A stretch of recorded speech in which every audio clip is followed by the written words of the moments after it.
Welcome to the TGimlet 2026 Year in Review 2026 TGimlet style video. If you didn't see the video last year, this is my off-the-cuff review of my own channel that I like to do to keep up the transparency factor and go over how I'm feeling, and maybe later we'll have time to go over questions and answers or something. So let's get right into it. Last year I set a precedent for a goal. I wanted 750 subscribers and probably some amount of views. I don't know, I didn't watch the video. And I don't know, I think I did a pretty good job. Maybe it was because of something that happened in June, but my memory is pretty spotty from around then. 2026 is going to be a little different in terms of goals, because when I started this channel, I asked myself, what would be like the number of stats, I guess, that I think an Uma Musume only channel could do?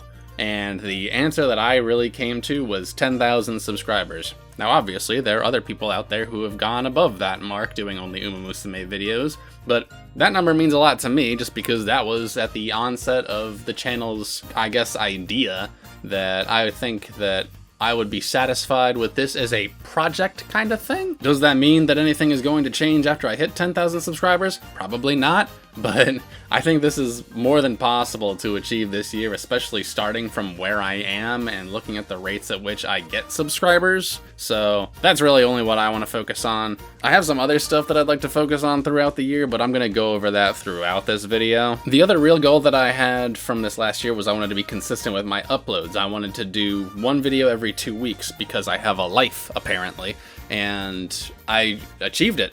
There's really nothing more to say about that. I did do it. I managed to upload a video every 2 weeks. I managed to upload at least 2 shorts every week. So I'm consistent.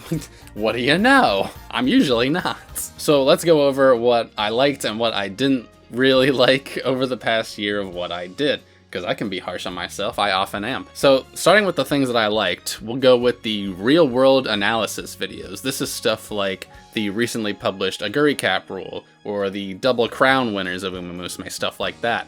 Now, those videos, that's what I really like doing, because it lets me do research and everything, and the research part is really fun because I'm learning about new stuff, and I'm free to admit that sometimes I got things wrong here and there, because I'm not exactly an expert, and a lot of the sources for Japan horse racing, as it turns out, is in Japanese, so it's a little difficult on the research end of it, but as long as it's minor stuff, it doesn't really bother me, and I can use it for a joke later, so it's all good. Ideally, obviously, I'd like to have no mistakes in videos, but we can't all have that all the time now, can we? At least that's what I tell myself. Streaming was fun, especially when things went wrong. Hold on. Look, I'll show you. I'll win the Satsuki show. Triple crown with B media. I got S in late surgery. It cancels out. It cancels out. Look, watch. Yeah. Obviously, I like streaming because you can see how good I am at everything. I'd love to stream more, but I literally don't have time to, and my environmental conditions aren't exactly great either, so we're just gonna stream every, maybe like not even every quarter. I'll just kind of do it whenever I feel like it. Banner videos. Here's a funny example. I'm glad I didn't do these. You've probably seen banner videos with like tens of thousands of views, and you've probably seen banner review videos with like double-digit views. So in my case, I'm pretty happy that I didn't do them because A, I think it would probably take away from my other projects that I would be working on, and B, I feel like a lot of people are going to be on either end of the happiness scale when it comes to doing those videos really consistently, depending on how many views they get. So I'm pretty happy with where I am, and I do think that making the decision not to do that was a good idea. When it comes to banner reviews, I think the year-end videos, which is something that I do intend to keep doing, is the way to go going forward, basically. Alright, let's talk about all the stuff that I did crappily. If you go back to the real-world analysis videos, sometimes, here and there, I do have little minor mistakes in my videos. For some reason, sometimes I like to publish videos that are in 360p or have weird typos in them. It's nothing earth-shattering. I don't think I'm on misinformation watch or anything, but obviously they're stupid little annoying things that I definitely could have avoided. And that was something I was really careful about with the Aguri Cap rule video, because I checked the script, I checked the edits, I checked the final product like 5 times, and it came out and nobody's noticed anything wrong yet, so I must have done a good job. So shorts, in my eyes, became a little repetitive, and they started to become something that I kind of dreaded to make. It would take me probably about, I don't know, it wouldn't even take me like 10 or 20 minutes to record a batch of shorts for a given month or whatever. And then it usually takes me about double the amount of time to edit a video, minimum. So do the math there, it's probably like an hour's worth of work, but when you do that for a year in a row, it really starts to drain on you. So I intended to take a little break from shorts starting this year, but then I remembered that the Valentine's shorts are coming back, so I kind of have a civic duty to do those because I have been preparing for that for a year. So I hope you guys are ready to have your subscription boxes flooded, because those are going to come out fast. But yeah, eventually this just felt like I was like required to do that at that point. So once the Valentine's shorts are sorted out, I'm probably going to be taking a little break from shorts, and then I'll figure it out later. Those story videos didn't really go too well, now did they? I've said before that I wanted to record the stories for characters and stories for archival purposes, and those videos would be uploaded in weeks that I didn't have like an actual, effort-filled video scheduled. So those videos, as you can imagine, also take a significant amount of time, not only to record, but then the edit's not that long, but the export process kind of is, so it's kind of a good thing that those haven't been like dominating the algorithm or something, because now I have a lot more free time. So with all that in mind for the review for last year, let's talk about what's gonna happen this year. And the first thing that I want to go over is giving videos more of a chance to breathe, so to speak. Let me tell you about how the patented TGimlet video process is. The way it usually goes is I'll find something that interests me, I'll do research, write a script, do the voiceover, and while I'm editing the video, work on the next video's research because I have them bulked up. It probably isn't great to be splitting my focus like that all the time, so I'd like to have it to be where I'm working on one video at a time. Now don't get me wrong, I still want to remain consistent, but toward the end of this year, I was like scrambling for video ideas, and at some point, I didn't have one that would get me to this end point, so it's a good thing that Stay Gold released when she did. I'm a little concerned about the quality dip that might occur, so I want to focus on taking my time and do a little more, oh no, what's the word?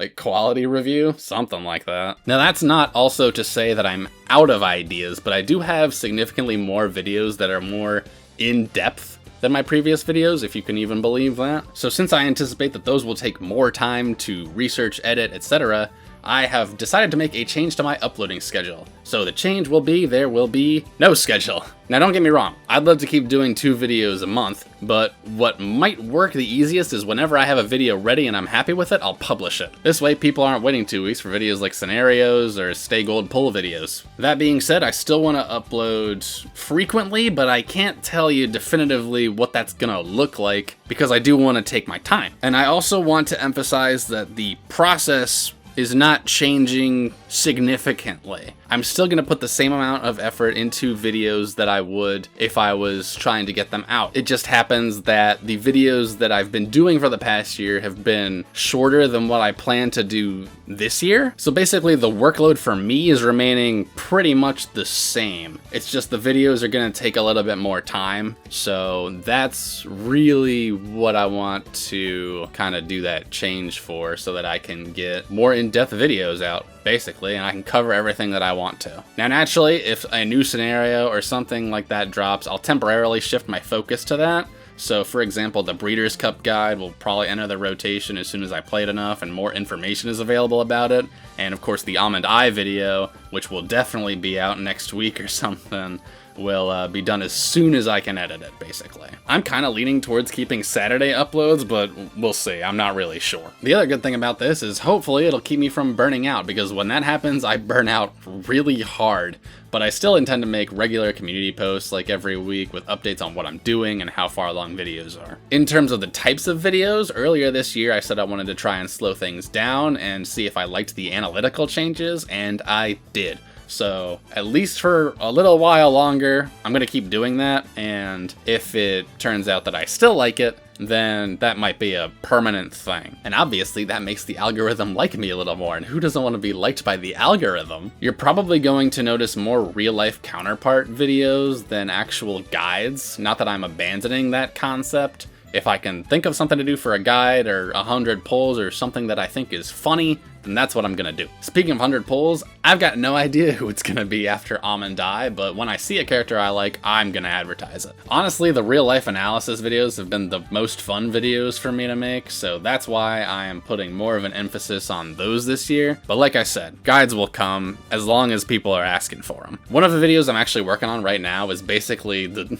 Pre-Delarta Triumph 2, and that's probably where I'm going to be focusing most of my efforts going forward. Right now, that script is sitting at a healthy 15 pages long, and it might need me to cut it down a little bit, so we're still kind of in the research phase with that one, but I know for sure I'm coming to the end of that process, so I'll be able to go in and revise the script shortly. Now, like I said earlier, I laid out all my thoughts on shorts. Like I said, I'm going to be taking a break from those once the Valentine stuff is done, but that doesn't mean I'm abandoning them. If I have ideas for funny races or like real life races like the Mr. CB Simbali Rudolph and Katsuragi Ace short, then if I have time I can put that together real quick and upload that as a short, and we'll just see if I can think of anything else I can do for shorts. But yeah, I definitely need a break from those. Alright, so just to summarize what we've gone over so far.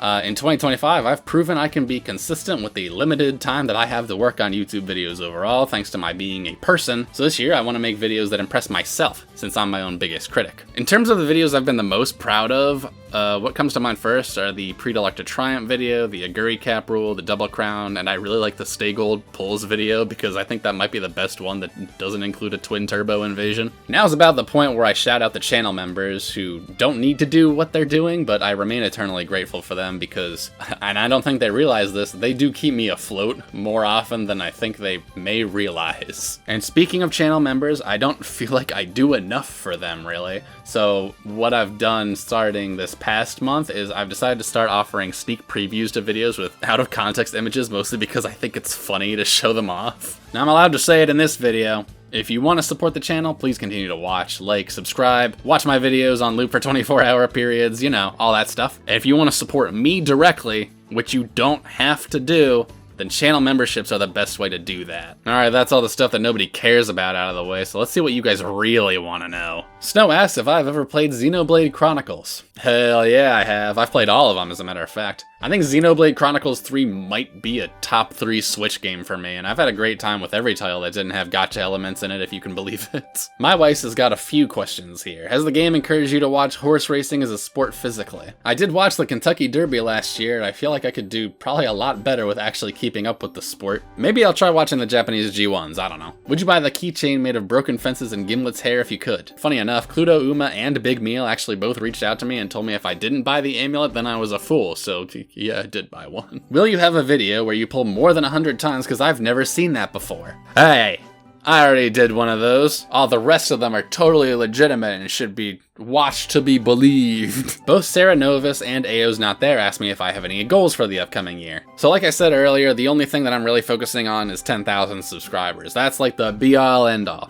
It's the most important thing for me because it's what 2 years ago Timlet Gimlet really wanted. The most important thing though for me is to just keep making sure that I'm enjoying what I'm doing, because if I'm not, that's a big problem. Fortunately, I am still having fun, and a lot of the reason why is because a lot of people will comment and tell me what a good job I'm doing, or they'll offer me cool facts that I didn't know about, or stuff like that. If you had to really get me pressed for another goal, I think it would be really cool if a video that I uploaded this year got over 50,000 views. I think that would be just really awesome and great for my self-confidence. Dat1 Newbie, I think, asked me if I've ever played Gakuen Idolmaster. The easy answer is no. I can only really handle 2 gacha games at a time, so between Uma Musume and the bus game, my time is pretty scarce ever since they took away the Simpsons Tapped Out. Tiffany and Go has a few questions as well. Is there a gacha game you were obsessed with before Uma Musume? I don't think I've ever been as invested in any game before Uma Musume, console or otherwise. It's not hard to believe that with all the source material available, but yeah. Least favorite Uma Musume design-wise. So this is a tough one, because it's a little unfair because of how cracked newer designs are, for one thing, or if ever blows everyone out of the water. That being said, said, I don't think I can really say that like I have a least favorite because there's actual thought that goes into a lot of the character design. Like it's not only a representation of the horse, it's a representation of the jockey and other stuff like that. So I'm just gonna say that Orfever blows everyone out of the water. Are you ever gonna make a playthrough of you playing on the Japanese server? Based on how the Unity Cup playthrough performed, I probably won't. The only other time that would come up is for like streaming, and that makes me pretty nervous because of backend stuff like connection issues. So videos are really the only way I can showcase the Japanese server, but if you've got any ideas for stuff like that I can do, then let me know. Night X Fury asks, if you were actually a trainer in the Uma Musume world, who would you want to train and why? Even if they are some of my favorite characters, I don't think I have the disposition to train big personality type characters. I think of my favorites, No Reason or Sounds of Earth would probably be the most fun. As for least favorite Uma Musume, I don't really think that I have a least favorite, just kind of characters that I don't know enough about yet. Like I can't call myself an Air Messiah expert, but I guarantee that only 10% of the people watching this right now know who she is. So TKJK04 asks, since you've been mostly playing on the Japanese server and can't really read any of the career stories, is there a character you're particularly interested in seeing or reading the story of? I cannot wait for Orfever's story to be translated because she's by far one of the coolest characters in the franchise. Amandai being legitimately one of the best horses in history makes me pretty excited for her as well. As for the official scale of Marvelous, I'm on Sunday level. Yotasuke's, I think, asks, what made you like TGimlet, or at least choose her for your name or profile picture? One day I was playing on the Japanese server and Destroy for Dason came on the radio and it caught me so off guard that my life was changed forever. When I was making the channel I decided to base it off that moment. Mandude123 first asks, what is the best song in the game and who has the best performance singing it? Miss Victoria is easily the best song anybody can sing in the game. Easily. I like No Reason's version of it for some reason. I guess it's because I really like her voice. His second question is one that Tim Schmorton is also asking me. Who was your Oshi before Gimlet? I mean, more or less the same question. I think the people who say that Goldship isn't their favorite character are liars. Orfever is always a contender in my heart too, but some underrated characters who I'll just throw out are like No Reason, Sounds of Earth, Buena Vista, characters like that. Other than that, I didn't know Gimlet until I actually got into the game, so I only had the anime to go off of, so I would probably go with King Halo. As a side note, my group of friends really liked El Condor Pasa because it reminded us of the Bakugan called El Condor. Never say I didn't give you Bakugan content. What is the scenario you had the most fun playing? UAF is my favorite scenario. It's pretty easy to understand. I have a blast with its special mechanics, and I can watch Umas play baseball. My XL asks, have you read The Breaker? No, but I am reading Ranma 1/2, which is awesome. When Ranma said hello, my name is Ranma 1/2, I stood up from my chair and cried. My friend also got me into reading Kingdom, and I didn't realize how long that series is, so now I guess I'm gonna be busy for the next couple years. Rosmontis wants a dirt shoe. Okay, fine, but only because we have a pyramid scheme going. Shaded Dark asks, have you ever played Uma Musume with your life on the line? Yeah, I do, and I lose every time. Godvana asks, what not yet announced horse are you looking forward to being added the most? Like Just Away. I'm sensing some bias. I don't know why, but I like Mejiro Mont Cenis because I feel like that era that includes Rudolph, CB, and the Ace Trio could use somebody else in there. A deeper cut might be the first ever pure white horse to win a G1, Sadashi. Daniel asks, how are you? I think for the most part, I'm doing pretty good. Sometimes I get burnt out for a while and it takes me some time to get back into the swing of things, but that hasn't happened for a little bit now, which means it's due. I'm trying to get back into learning Japanese because I am an American who watches anime and I think I've got hiragana down again. Emerson Morgan's got a few questions. First of all, asking if I'm excited for Fire Emblem Fortune's Weave releasing sometime this year. I wonder what spurred that question on. Fortune's Weave showed me Sothis and I decided then and there that I would purchase a Switch too, because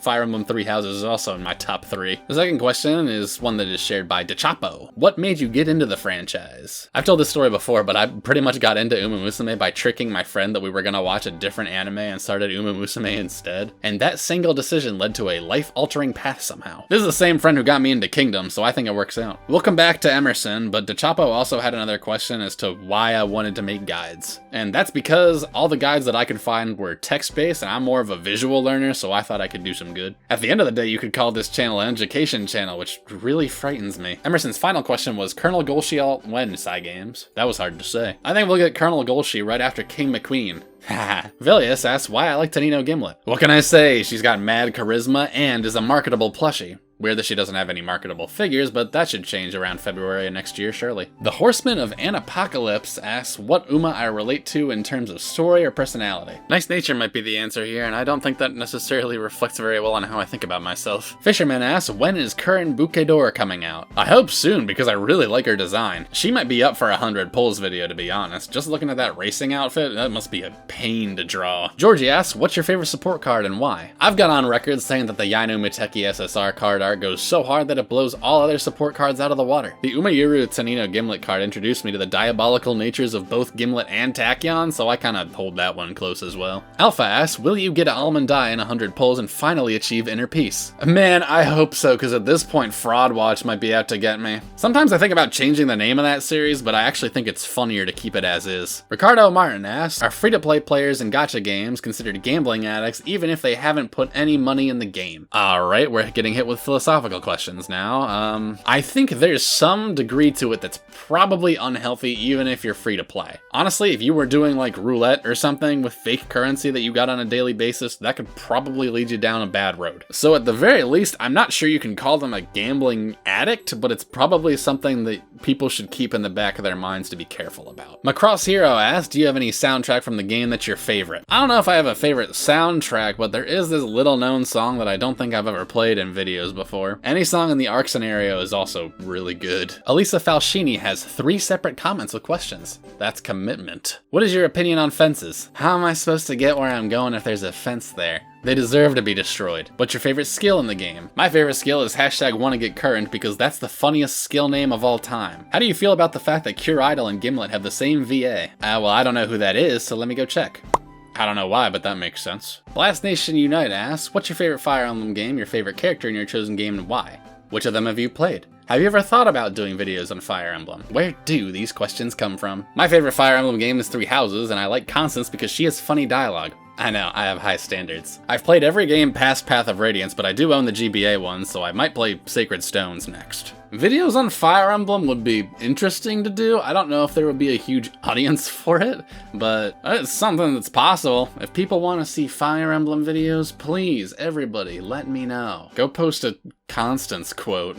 Make sure you clarify that it's a Constance quote so I don't get concerned. Which Uma or group of Umas would you want to watch a movie about? Suggesting Espoir City, Hoko Taramai, or Kapano Riki. Now, honestly, I think you're probably onto something yourself there. I think when you look at the groups of Uma Musume who all race together, you can kind of make a case for the years surrounding horses like Hishi Miracle, No Reason, Symbole Crest S, and oh hey, Tanino Gimlet. Of all the horses I think could get media apart from that, I think Buena Vista might have the case to be a really good protagonist with appearances from characters like Dream Journey, Red Desire, and Tosin Jordan. It would probably also force Cygames to put Victoire Pisa in the game, although admittedly that might work better as an anime than a movie. My heart of hearts wants to see Orfevre Media so bad, but I have no idea who would be the protagonist in that situation. And that's all I got! So I'm gonna go ahead and close out this video. If you watched all the way through, I hope you're excited to stick with me for another year, and I'll see you when Almond Eye and Forever Young get added to the game in a week. Bye!